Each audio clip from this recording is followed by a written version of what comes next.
When I tell people I'm a designer, which is what obsessed me about Nigeria, is they think being a designer is this lazy route in life. Then like, oh, he's a designer. He must not have that many skills versus someone saying, oh, I'm a surgeon, and people are like, oh, bravo. Being a designer is a necessity, especially in a growing economy like this. Everything is designed. So for me, when I was a child, I was always questioning, where do things come from? How are things made? In fact, there's a show on National Geographic or Discovery that's called How It's Made. And when I started watching that as a child, I mean, it blew my mind because you would actually see someone in a room, in a studio, sketch it out on paper, then do this 3D model on a computer, and you see him flipping it around all the edges, and then send that information to a machine that would then produce the piece. So for me, I was like, who's that guy doing that designing? Who's that guy making those schematics? I would take the fan apart, I would take apart toys, remote controls, anything that I could get a screwdriver into and take apart, I would do it. My name is Funfera Koroye, and I'm a product developer and brand designer. It's been really hard for me to be a designer in Lagos. Let me not even say Lagos, I like to say West Africa. At least that's my zone. It's been really hard because for the most part, I find myself pushing my ideas on people, which is not a bad thing.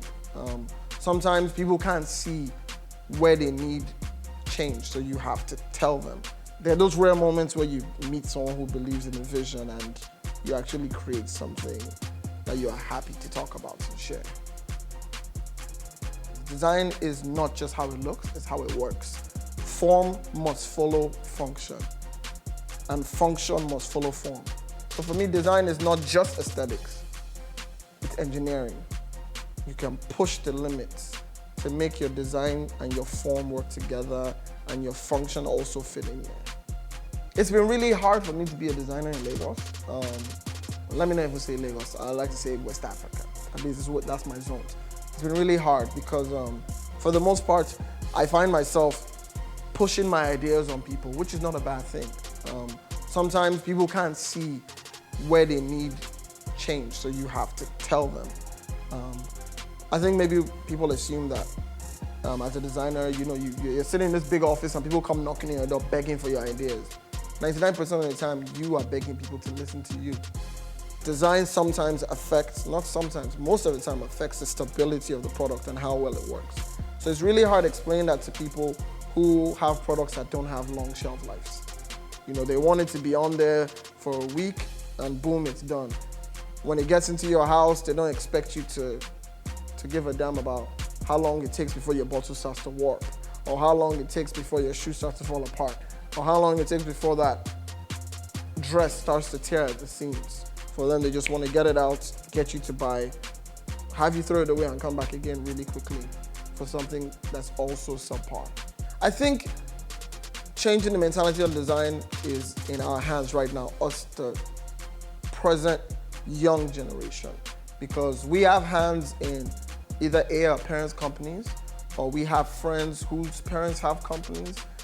Because right now, I have to be honest, most of the people I work with are people in my age bracket, people I know through someone, because that's the quickest person to touch, and they actually listen to you. Before I even get to the blue chip companies, who there are lots of doors to knock down, a lot of people to go through to sign things. So yeah, I think it starts with you, the individual, and the people around you.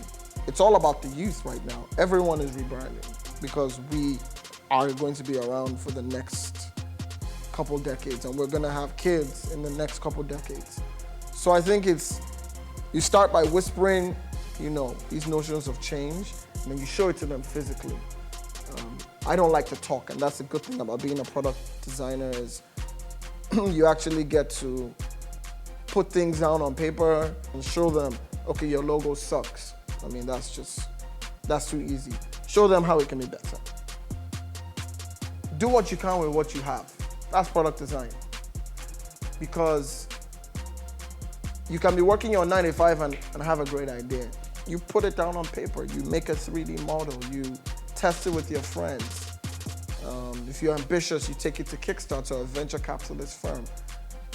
You can't sit around moping saying, oh, I can't take this professionally in school, so I'm gonna give up on it. No, product design is about passion. If you have the passion for it, you will find the time to do it.